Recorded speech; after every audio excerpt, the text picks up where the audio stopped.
Hello. Hello. Good morning to you. Afternoon, evening. Do we know? Just depends on when one is consuming the Carmudgeon show. We need to record multiple versions of this have everyone's YouTube player / podcast provider automatically adjusted so we can say happy 1:32 p.m. to you. Is that what the future holds for us? It could be done. Okay. This episode of the Carmudgeon show is presented by the same Carmudgeons that usually present it. Jason, Cammisa, Derek, Tam-Scott. We talk about Jason's recent visit to the United Kingdom, including GMA, and also the recent passage, if we can use that term, of a motoring icon who was responsible for some of the greatest rally car engines of all time, and also Formula One, and also motorcycles. Don't tell them what it is. Okay, they're gonna have to wait till after the bumper. Okay, we'll learn about who that was and what engines he did that are all fabulous and high achieving. Hint: it's from Italy.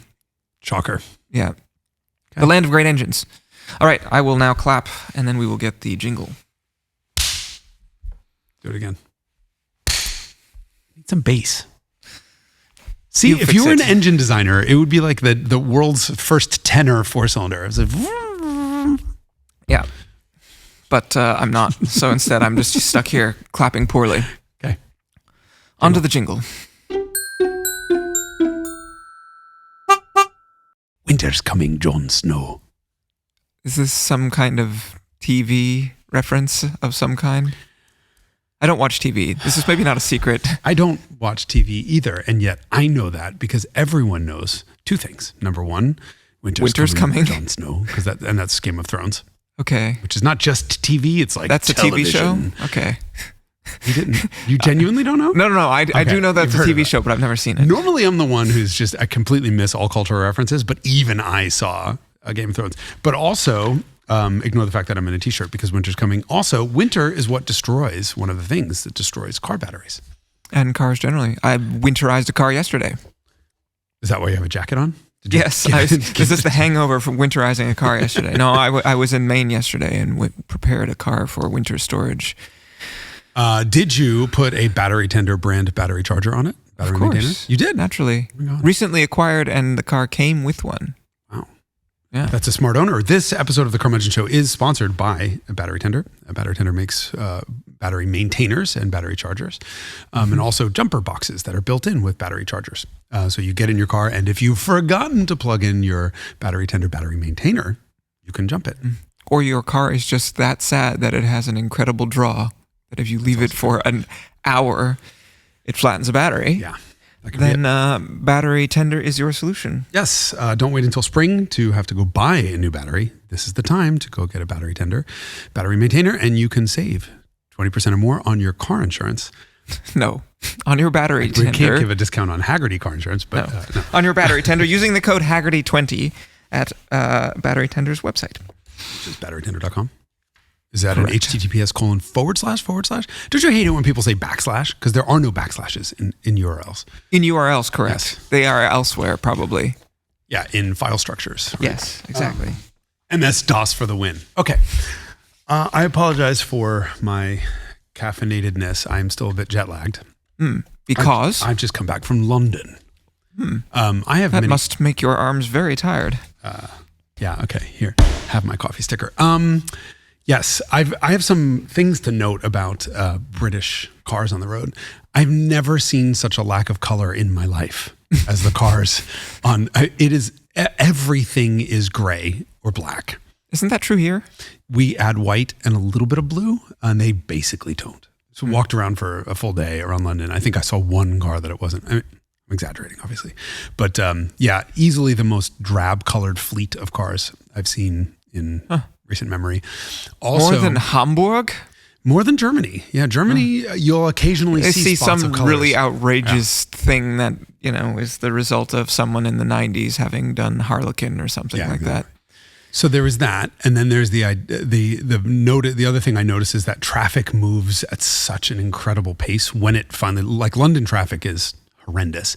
But when the lights turn, everyone goes. And, I haven't spent a lot of time in Europe in the last couple of years. And it was a lovely reminder that cars can accelerate and corner. And Americans travel with a big bubble of personal space.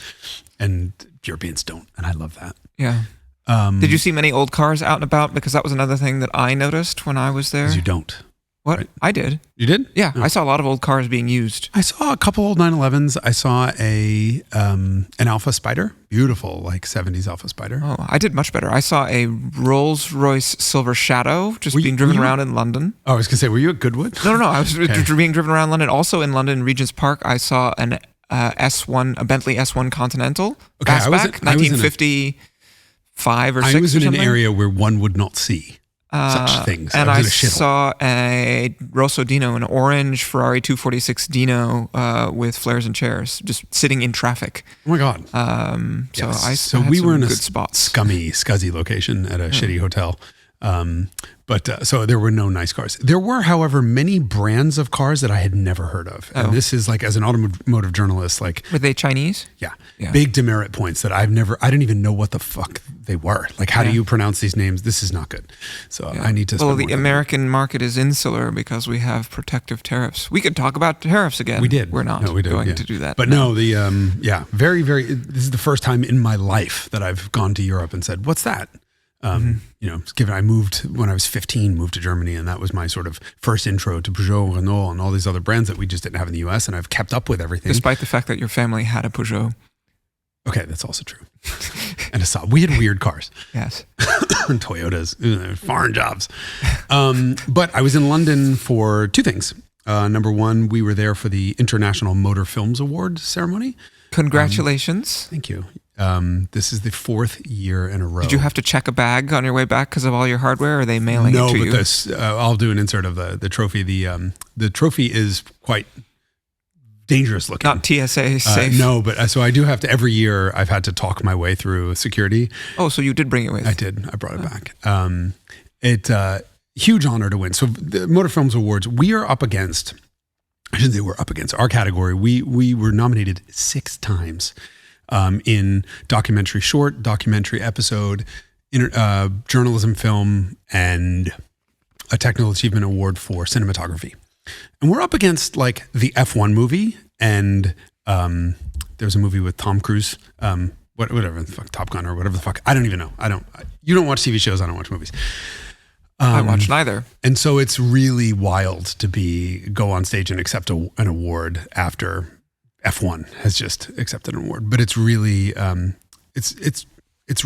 it means something that the best producers of automotive content in the world are recognizing what we do, and so this was the best journalism film award was for ZR1, which was kind of fun. Do you get to show them all of the stuff that you engineer? And no, you don't want to give out your secrets in terms of how you get stuff done. I just always think it's amazing that your budgets are literally an order of magnitude smaller than these sort of legacy production style. The budget for an Icons would be smaller than the food budget on a 30-second commercial, and we make a 30-minute video, and we beat them, which is again not necessarily in the same category. I mean, but it's wild.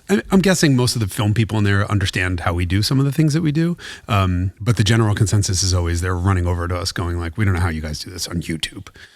The best part of this whole thing was, for the first time ever, the best journalism film award was split into 2. There was a double win, and when they came out with 2 trophies, we're like, oh no, like what's this going to be? And the other winner was Henry Catchpole, also on the Haggerty channel. And so I just I took a selfie of me and Henry, and I sent it right to my boss, and I'm like, if you need to tell the powers that be at Haggerty that, like, to show them that we are absolutely shitting on the rest of the industry, and that's no offense to the rest of the industry, but we're shitting on you. Here you go. Henry has won. This is his 3rd. This is our 4th. So he won 2 in a row, which I don't think it had ever been done before. And then we won now 4 in a row, and the last one is split with him. So it's just it's really nice feedback. Yeah, congratulations. Thank you. So yeah, big year this year because we got 6 nominations there, won. We won 6 tellies in July, whenever that was, a couple months ago. I've never been a trophy collector, but that's nice to have the recognition. Nice. Yep. So anyway, so we're there for that. And since the flights were fortune and whatnot, and I'm a whore, I thought, let me just call GMA and say, right, can I just have 5 minutes with Gordon Murray, please? The answer to that was sure. And Gordon cleared his entire schedule for more than half a day for us. Wow. So we landed, it was me, Anthony Esposito, who's my director, and Rob Sanders, who's our editor. And the three of us got off the plane, rinsed off really quickly, and went to GMA where Gordon met us. And we spent the day with Gordon Murray. Is there going to be a consumable output from that experience? This was definitely the intention was to definitely establish a relationship, and we have irons and fires. Okay. But I don't know how to say this other than to say this man is a god among men. Yeah. He is. Have you spent any appreciable time with him? No. He's everything Enzo fucking Ferrari wasn't. Yeah. He's a genuinely nice. First, he's been very ill for the last couple of years. Looks amazing. He had a feeding tube for a while. I mean, he had cancer. Absolutely great shape, running up and down flights of stairs, giving us a tour of the entire facility as if it had been his very first ever tour, like smiling the whole time, just so proud of what he's built. That facility is unbelievable. And he said, we want to build this. We encourage, he said, unlike other automakers who want to hide from our customers and our buyers, we encourage them to come here. So they have a room where you could throw a party, for example, with your cars in the room or without your cars in the room. There are a couple of bars. There's just like this unbelievable workshop where the cars are built and maintained and worked on and engineered and all that other stuff. Facility was 10 out of 10, gorgeous from start to finish. He designed the building because he's Gordon Murray. He designed everything in it. He did the interior decorating. He chose the colors, and it's a lot of pastel, like 1950 diners vibe stuff. I took not one photo. They said on the way in, please no photos once you're inside. And I took that to mean just put your cameras away and enjoy the moment. So sorry, I don't have anything to show for this, but great fun the entire time. He knows everything about this car, the weight of individual components. Like, we saved 300 grams by doing this. And he's just kind of sort of handing us, like, they're cars that are being built. And he's like, pulls off a piece and he's like, feel that. Look at how light that is. And it's got 3.2 times the tensile. The man is amazing. He is, without question, as the PR guy put it this way, and I hate to repeat something a PR guy said, but it was a genius line. If you walked around the industry and found one and looked for a person who could design a car from start to finish, from design to aero, to building an engine, to building a transmission, to making the user interface, to making it saleable, or the entire process from A to Z, there is probably one person on the planet who can do it, and it's Gordon Murray. Yeah. He is a god. Possible candidate for one of the greatest car, I don't even know what you call them, designers of all time. He's so accomplished that it's hard to even put a familiar term on what he's able to do. I mean, I would do an Icons episode on him, except it's been done. A lot of people have said a lot of things and interviewed him, and they've done it better than I have the budget to do or could do, frankly. So I won't do Gordon Murray Icons, but he is the icon. He's the titan of this industry who we all should be looking up to. And the thing that is most magnificent, and this was sort of the impression that I came away from the McLaren F1 with, which is that they took... there's this great quote from somebody who was an original F1 owner, and I'm going to try and paraphrase it or maybe even do the best I can with it, which is that how often does one guy who is supremely qualified at just absolutely everything does he get to have all the tools that he needs to make the ultimate anything in the world, right? Whatever it is, whether it's a firearm or a airplane or watch or a wristwatch or anything. Right. How often does that happen? And that happened with the McLaren F1, and it's happening again now with the GMA. It's just such an incredible experience to interact with those cars. And we can talk about this at some point, but I drove another F1, and that experience really highlights how totally different of a league that car is in from anything else that I have experienced. And that's why I'm very excited for at some point for you to drive one of those cars. I said, he asked me T50 if I'd driven either F1 or T50, and I said no. And the reason I haven't driven an F1 yet is you're only a virgin once. And this time I want that de-virginization process to be on camera. And he laughed and he was like, fair enough. I said, I want that smile or that reaction to be real. And so I've turned down F1 drives because I want to make it count. So we need to make that happen.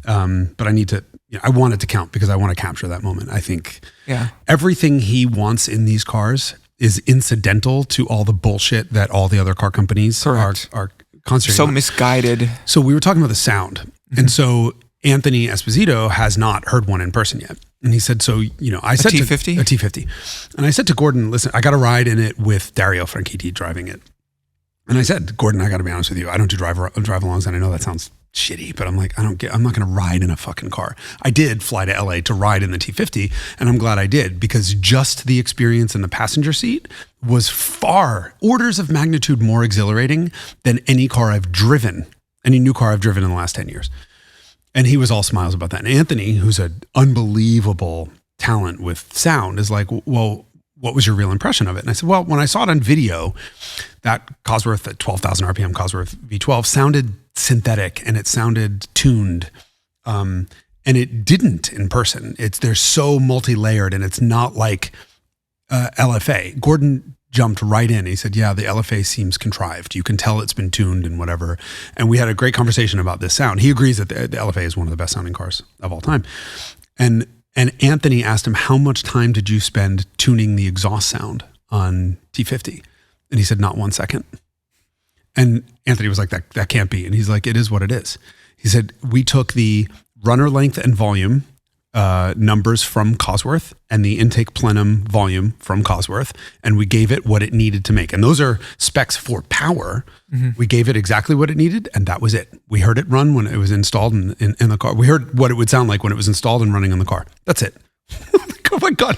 But when you have a product that you engineer fundamentally properly from the get-go, you don't have to worry about this is tuning. kind of like an iPhone in some sense. An iPhone was extremely difficult. It does a lot of complex things, but it is extremely difficult to make those complex procedures happen in a way that is easy for the user. Yeah. And so if you put all this thought, all the thought needs to happen at some point, either on the part of the user, if you make something that's shitty and then the user has to do all the thinking, or you put all the thinking in and then the user doesn't have to do any thinking, but all of that has to happen at some point. Yeah. And so if you put all the sort of thinking in up front, then the resulting product won't need any sort of refining or unfucking at the end of the process.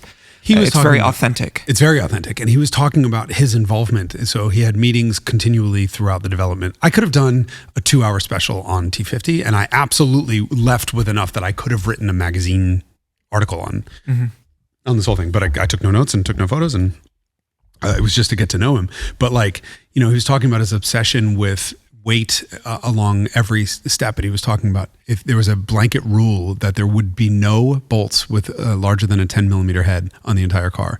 If you needed something larger than 10 millimeter, you had to go to him and make your case. And he would unmake the case. And so the bolts holding the suspension uprights on are 6.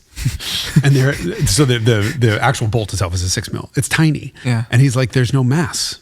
So everything is done by load path. They start with load path, and he's like, if you're focused on the end goal from the get-go, you don't need all this inefficiency. It was fucking brilliant. Anyway, this was another thing about the F1. I mean, this is present in the F1, and that was one of the most mind-blowing things about this car is that it is physically smaller than a new Porsche Boxster.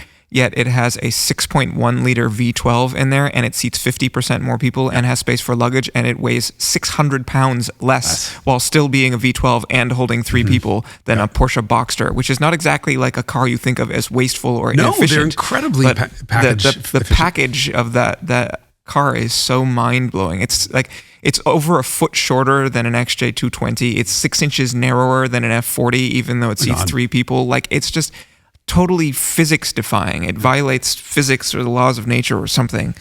There are so many cool things. Like, for example, it's got a 48 volt motor generator. The T50. In the back. The T50 does, sorry. And that's partially to run the fan and whatever else, but they did all these calculations to figure out what they would need to do, on all this other stuff, and came to the conclusion that this big motor generator was necessary to run the fan, but also to replace the starter and alternator.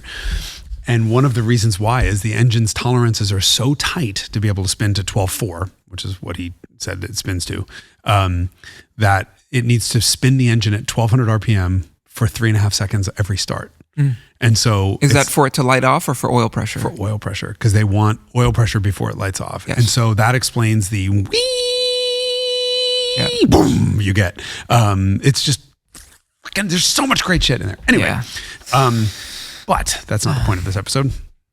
We then left and drove. He hopped into his blue Alpine A110 and fucked right off out of the parking lot. Like, the man does not drive slowly. And we caught up and met up at his underground car park where he stores his car collection. And of course, the first thing I did was... What's the 308 GT4 there? GT4, yes, it was. We've got a picture of the two of us together in front of that, just to fuck with everyone who says 308 GT4s suck. It's his favorite Ferrari. He likes it better than a 246 or any other Ferrari's ever driven. And it's ride quality and overall just packaging, and he loves so much about it. However, one thing really stood out, which led us to ask him what his favorite engine configuration was. And it's definitely a V12. He said we had a long conversation about V12s.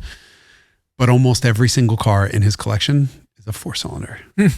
And now almost every car in his collection is under 1,000 kilos. Or sounds like one. Or sounds in the like case Ferrari. Of the 308. Ferrari was the heaviest car in the collection, other than he has a XP, so an experimental prototype McLaren SLR. But that is such an outlier in that collection. Like, everything is manual, everything is 4-cylinder, and everything is under 1,000 kilos. And so you realize I asked him, is 4-cylinder your second favorite engine configuration? And it 100% is. It is mine too. A talkative carbureted, or, a talkative. He said they're all twin cams. All of his favorite 4-cylinders are twin cams. No single cam lights his wick in the same way. And I kind of feel the same way. I don't know of any single cam 4-cylinder that really makes me giggle. But his favorite is the Alfa. The Busso twin cam 4-cylinder, the Giulietta. He owns more Alfa twin cams than anything else, and his second seems to be the Lampredi. Oh, the Lampredi twin cam. Well, that helps with our segue into another topic that I noted. This is now going to be slightly old news for when you're watching this, but the Claudio Lombardi, who died last week, who was the man responsible, I think, for all of the World Rally wins that happened with the Fiat Lancia Group. So that the Fiat twin cam was designed by Lampredi. Aurelio Lampredi, who he designed airplane engines in World War II, and then shortly after the war went to work for Ferrari on the recommendation of a mutual acquaintance. And he went to Ferrari, who already had a bunch of guys there working, including some names that we'll know. Giuseppe Busso was there, and also Gioacchino Colombo was there, who had already designed a 12-cylinder engine. And this is probably late 40s, early 50s. Ferrari is running these relatively small V12s, not relatively, extremely tiny V12s, 1.5 liters and 2 liters and 2.2s and stuff like that. These are all the Colombo engines, and they were running them supercharged in Formula One, and they were sucking. And so they concluded that instead of running small supercharged ones, they would instead, because you had a compensation factor for forced induction for displacement, or you could run by equivalency, a large naturally aspirated engine. And so he instead, Lampredi designed a large, I think it was 4 and then 4.5 liter V12, which was used in Formula One. And this engine got them Ferrari their first ever Formula One race win in 1951, I think. So he was there for a while, which was he actually came and left. He initially left because Busso and Colombo were there, and he said there's too many cooks in the kitchen. And then Busso left and went to Alfa Romeo and designed the Alfa twin cam engine, which was really a remarkable engine because it was probably came out in 54. It was aluminum twin cam, dual overhead cam, cross flow heads, of course, revved to 7,000 RPM in the early 50s. That was, it was 1,300 cc's initially, then it went to 1750, 2 liters. And so then after Busso left to go to Alfa Romeo, then Lampredi came and designed the big V12, which got Ferrari their first F1 win. And the Lampredi V12 was used in some road cars. Yes, it was used in some road cars. It was used in the 250 Europa in 3-liter form, and it was used in the 410. And all those cars are really, really beastly. 340, 375. They're all really beastly. It's a really incredible engine that sounds very different from the other Ferrari V12s that you will have heard. Which are all Columbos. And that he did, Colombo was responsible for the 250 engine and the 275 and 330 and all these engines that we think of as the sort of classic 50s and 60s and 70s Ferrari 12-cylinder engines. And then that even became, just to bring it a little bit more modern, the 365 was the largest, I think, of the Colombo engines, right? No, they made the 400 and 412 engine evolution, right. So it was produced into the early 90s. Well, right. But also the Testarossa was a flattened version of that Colombo V12, the Testarossa Flat 12. Sure. And the V8, that became the 308 V8, was also a shortened version of that Colombo V12, same architecture, basically. Mm-hmm. So Colombo really was the maestro of all Ferrari engines up until... into the 90s. There was also another engineer by the name of Rocchi, R-O-C-C-H-I, who also was taking on development in later years. But yes, he laid the groundwork for decades of Ferrari engines. So Lampredi designed this engine, the big engine, and then left and went to Fiat, where he designed the twin cam. He designed a whole bunch of engines, actually. Maybe the most famous and high achieving of which was the twin cam.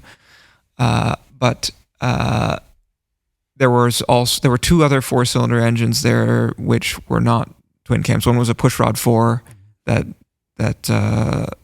Lampredi designed there, and then there was a single overhead cam engine. These are all 4 cylinders. There were 3 different 4-cylinder engines, and then there was also a V6 that used the same architecture but in 6-cylinder form as the single overhead cam engine.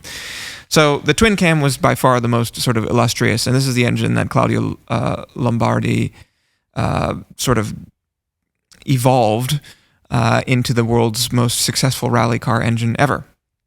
And so this engine was used in the Fiat 124 Spider, where it did rally a little bit, not terribly successfully, because the Lancia Stratos arrived, and then the Stratos gave way to the 131. That was a political decision to replace the 131 because they wanted the cars that were rallying to be more recognizable, like mainstream consumer purchased products. Political within the Fiat group, which owned Lancia since 1969. Yes.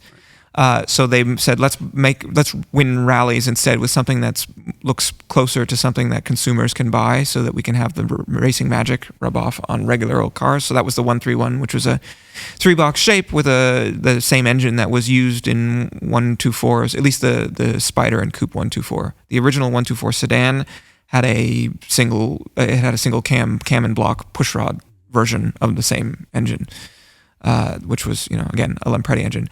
So Lombardi was responsible for turning these engines into the fire breathers that they were, and so they did this initially through, the traditional race car things: high compression ratios, aggressive cam timing, lots of carburetor, good exhaust system design. Eventually, they started forced induction, and so he was the father of the twin charging. They did supercharging also of this engine. There was the Volume X, which was available in road-going Lancias and Fiat 124s, and the initial. The 037, the first Group B car to win after the introduction of Group B, was a supercharged version of this engine. And then when they went 4-wheel drive, they went also to twin charging with the Delta S4. Mm-hmm. And then, of course, we've talked about this before, how everyone was dying in Group B, and there were lots of serious crashes. And so then they replaced it with Group A, which was much milder, and they used a turbocharged version of that same engine in the Integrale. So between all those cars, that engine, and all this development, of course, is happening under the watchful eye of Lombardi while he's there. All of this sort of these rally cars, I think, won a total of 10 World Rally Championships in lots of different configurations, ranging from naturally aspirated to supercharged to twin charged to turbocharged. So every forced induction or non-forced induction, every induction strategy you could ever employ on an engine was used on this engine.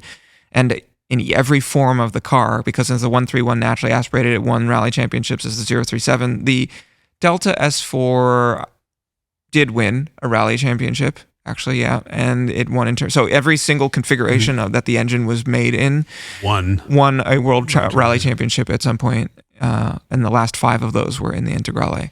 And so this engine was ancient by the time it wound up in the Delta Integrale. Yeah, it appeared in 1966 initially in the 124. And was still in production well into the 90s because that was also in the Tipo 4 cars. Alfa 164 used the Lampredi? Yes, never sold. Mainly they used twin sparks, but there was a Lampredi version, Lampredi engine version also available. So it was used into the 90s, and actually the single cam engine was used into the 2000s, I think. Oh my God. Yeah, like past 2000. So 40 really, year run.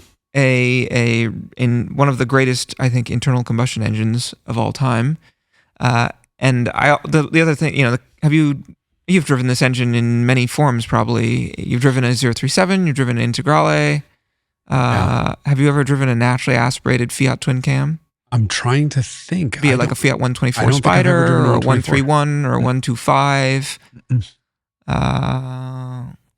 What else? That was my next question. So one of the most charismatic 4-cylinders I've ever driven is the Alfa twin cam. Yeah. How do they compare to each other? They are more same than different. It's a little more... Hold on, I drove a Lancia Beta. Oh, yeah. A Scorpion. Yeah, okay. Which is a 1.5, I think. It was gutless. All I remember was it was... Yeah, this was a injected U.S. market car. Yeah, and this was something that happened, this engine, of course, arrived in 1966 before there was any real emissions laws in place. And so they could tune it in the way that an Italian engine would be tuned if left to their own devices, and it's put in a sports car, the 124. We could maybe take a little time to talk about the 124. You've not driven... Only the modern 124, which is a Miata. Yes, and turbocharged. The turbocharged 1.4. This car was a competitor to the Alfa Spider, but less expensive. They sold, I think it was 200,000 124 Spiders and total, of which 170,000 were sold in the United States. Oh my God. This car was an interesting position in the market in the sense that, there were the traditional British sports cars, which had these long stroke, engines that were really torque forward, shall we say. Torquey. Yes, but not revvy and didn't breathe at high RPMs because they weren't cross-flow engines, and it varied philosophically different from the Italian engines that we like, which would be the Alfa and the Fiat twin cams. And so these are high-revving engines that don't make a ton of torque that you really got to beat the piss out of and drive like an Italian, and then they're really fun and it's gratifying to rev them out. And this engine was done by Fiat, who is a mass market company. It is the largest, at some point probably was the largest car company in the world, or certainly possibly, I think that's true, but I'm not entirely sure. But it was a mass company in the way that Alfa Romeo was not. Alfa Romeo came from expensive cars and moved down market, and Fiat did the opposite. They came from mass market and occasionally went up market. Especially when they bought Ferrari.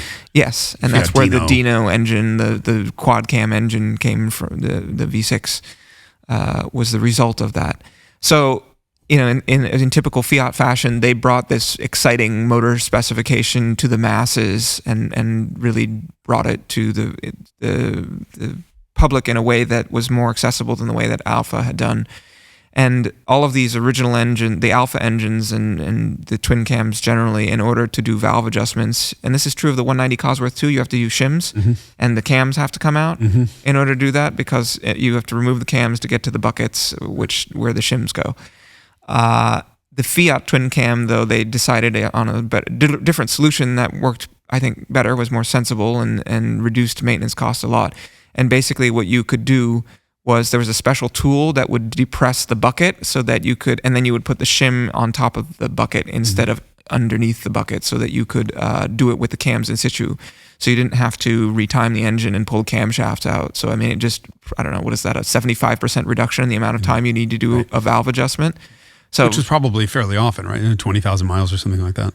Yeah, maybe it was with a timing belt, because it was a timing belt engine. They were belt driven. All these twin cam Fiat engines were belt driven, and this is very early. It's very early. I think Glass's V8 in the mid '60s was the first timing belt engine. and this engine came out in 66, so very early timing belt engine, for better or for worse. It seemed like a good idea at the time, but everybody has given up on it since. What's the rationale for it? It's quieter. It's quieter. Yeah. Is that really it? I think so. It's quieter and lighter. I don't know. The only thing I've ever heard is it's quieter, and it's not. Yeah, it's quieter because the engine's on the side of the road, not running with a rod sticking through the side of the block. thanks to the belt breaking. Honda made it work. Everybody more or less. They work. They're 90,000, 100,000 mile belts at this point. They still do need to be replaced. Yeah, but I think the factory recommendations are fewer than that for the Italian cars. For the Italian cars, yeah. Nowadays you'll see 100,000 mile belts, but yeah. So it was a pretty innovative, but also sensibly designed for mass consumption and usability. And so that's kind of what I mean when I say that this engine democratized twin camming, even more so than the Alfa. The car, when it was new in the United States, was $1,000 less, I think, than an Alfa, which is pretty surprising because I think it was like $3,500 instead of $4,500. Right. A meaningful price difference. Huge drop, right. For something that was still Italian, still twin cam, still 5-speed transmission, still disc brakes for the Spider. At least the spec on the sedan was less. So that those engines are in early form spicy, but then of course later on you get emissions controls and they get strangled, and most of them are single carbs, but you add catalysts and less aggressive cam timing and lowered compression ratios, and they put Bosch L-Jet on them in 1980 for the US, actually, and for I think most of the rest of the world markets also. So they got their later ones are not that spicy, but the early ones, especially hotted up, are really enjoyable engines. So those cars remain cheap, widely available. And it's the winningest. And it's the winningest rally car ever, and you could buy one for $5,000. Some distant variant of the engine for $5,000. So it's a really cool engine, and that sort of evolution was the brainchild of Mr. Lombardi, who afterwards, after Lancia wound down their rally program when the Integrale ended in 91, I guess. Because the 92 championship was won by privateers, not by the works team, because the works team had already gone home because they decided that 5 rally championships was enough, and someone then won a 6th one as privateers. So Lombardi then left and went to Ferrari, where he designed, I think, their last 12-cylinder Grand Prix engine and pioneered the use of pneumatically actuated valves. And it was the last 12-cylinder Ferrari to ever win an F1 race, was the engine he designed. And then after that, he went to Aprilia Motorcycles and designed what I think is one of my favorite motorcycle engines that I've ever interacted with, which is their V4. There's some V4s sound like V-twins, which is by design because they offset the ignition to make them, the front and rear banks alternate in a way that makes it sound like a V-twin, which is what Ducati does. But if you listen to if you listen to an Aprilia V4, the one that Lombardi designed, then it sounds like a sort of, I don't know, it's a much more characterful noise that I think sounds much more pleasant.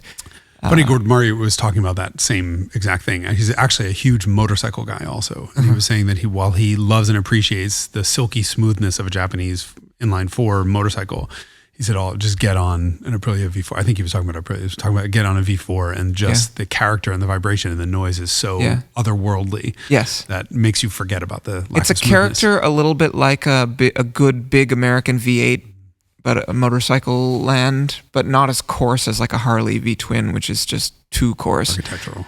Right. So it's really a pleasure. So anyway, Lombardi, we lost him this year, but he did a lot of really cool shit at a bunch of really cool motorsport. Also, I should add that the V4 in the V4R won a Superbike championship. So he won Formula One, Rally, and Superbike events. What year are we talking about for that? That engine would be 2010, I think, is when it was raced. Okay. Or that was when it was developed, and it still lives on in the Tuono and the V4R. Oh. So hell of a career. Yeah. An engine man, and all really great engines. And he didn't, design the Fiat twin cam, but he certainly extracted a great deal of power out of it, because, the original Fiat twin cams were making, 80 horsepower or something like that from They were, I think, initially 1,500 cc's, and then never really grew beyond 2 liters. But obviously, the twin-charged ones were doing like 500-600 horsepower in Group rally B. form. Yeah. Almost over 200 in 2-liter form for the street. Yes, the Integrale made 215 allegedly in the Evo 2 and 210 in the Evo 1. So yeah, it was in road form 200 horsepower. So all the way from 80 to 600 horsepower in that architecture. So yeah, unfortunately he passed away. But I just wanted to take a moment to talk about his legacy, because I think it's pretty damn cool, and also just to talk about that we've talked at some length about the rally program of Fiat Lancia, but to specifically focus on the engine, which I think is I like the democratization aspect of it. Well, and also I feel like a car is nothing but a wrapper for an engine. Depends on the car. Yes, there are. That's a very Italian philosophy. Well, but there are cars that you buy for the car, for the wrapper, and then there are cars that you buy for the engine. I'm typically an engine guy. That's first and foremost. And at the end of the day, a car is nothing without an engine. It's a sculpture. And so the engine is by far the most important thing, and it's the one thing that defines the character of the car more than anything else. Than any other single component. Even in cars where the engine is irrelevant, like we've talked about this in the past, a DS, Citroën DS. Engine's irrelevant, but that's actually part of the definition of the car, right? The engine goes away and becomes workaday, so you can concentrate on the suspension and the other magic. Well, and that wasn't their intent, of course. That was a reality, and it was a necessity of the situation, about their financial situation. But they wanted to put a flat six in it. They wanted to put an air-cooled flat six in the DS when it was designed, but good thing they didn't.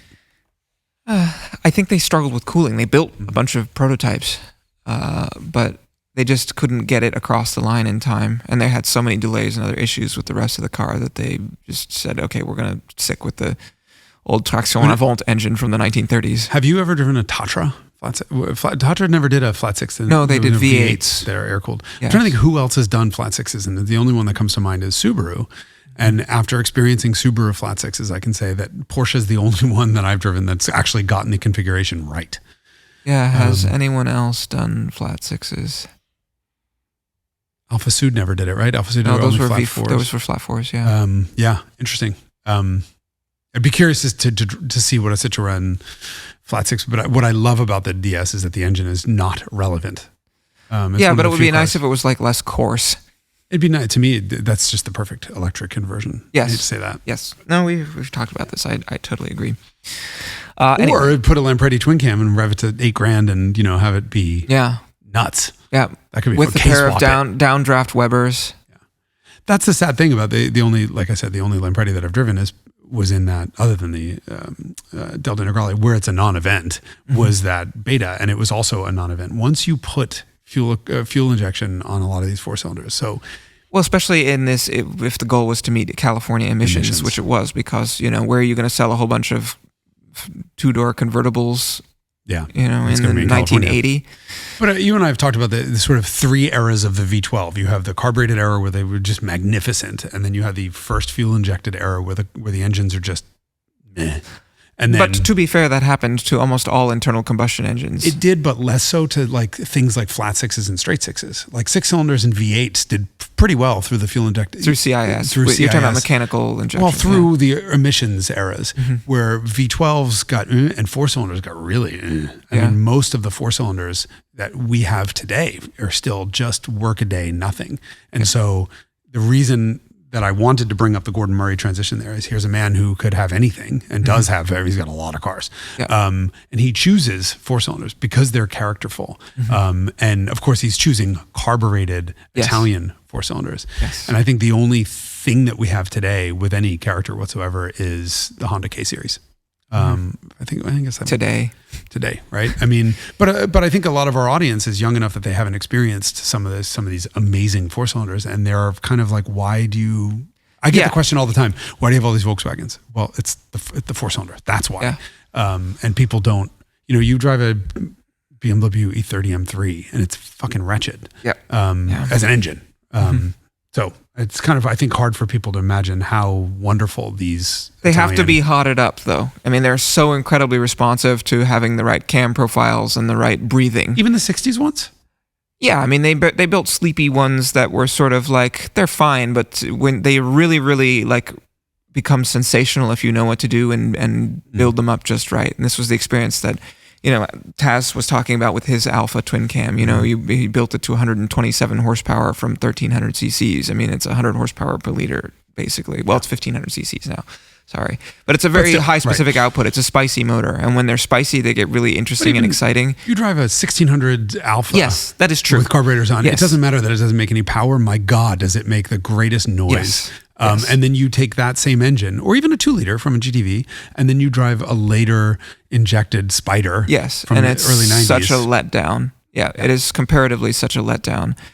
And so, I mean, there's lots of, and the nice thing is that you can do all this stuff yourself. If you buy an early non-smog car, you put, good exhaust on it and good, carburation setup, which is not that different, honestly, from what Fiat did when they were making the rally version of the engine in the 124 rally car. And it already wakes the car up a great deal. So it's definitely an engine that everyone who likes cars, especially if you like 4 cylinders, you should drive one of those. Well, if you don't like 4 cylinders, it's probably because you haven't driven something like this. That's my point. Interesting. So anyway. Well, sorry to have lost. Ingegnere Lombardi. Claudio Lombardi. Yeah. Yeah. How old was he? Do you know? 80 something. Yeah. I mean, good long life. Long career. Right? Yes. Really long career. Yeah. Okay. And he also participated in the re-engineering of that engine for Chimera. That was one of the... Did he really? Yes. Really? Yeah. That's cool. So Luca Betti said, look, you know this engine extremely well, everything about getting lots of horsepower out of this thing, and we're going to do a sort of clean sheet. What would you dream of being able to do if you were going to, because the Integrales went to 16 valves, but early on they were all, previously they were running 8 valves.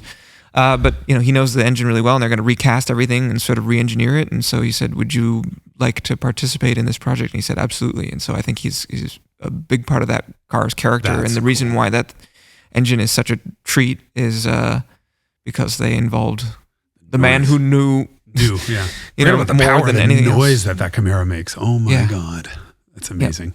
Yeah. So that has happened. Great engine. Go experience it for not much money. But make sure it's don't write it off unless make sure it's carbureted or a really spicy late rally car. Okay, go drive a 4-cylinder. There's your homework. A good one. None of this garbage 2-liter turbocharged Honda, BMW, Mercedes, Porsche Macan nonsense. Volkswagen Golf, newfangled. Just going to be the fade me out as I continue to rant. Just and keep yell at going. clouds. Just bitching, yeah. Yes. Fade okay. to black. Join us next week for another episode of Carmudgeon Show where we bitch about everything. This is what we do.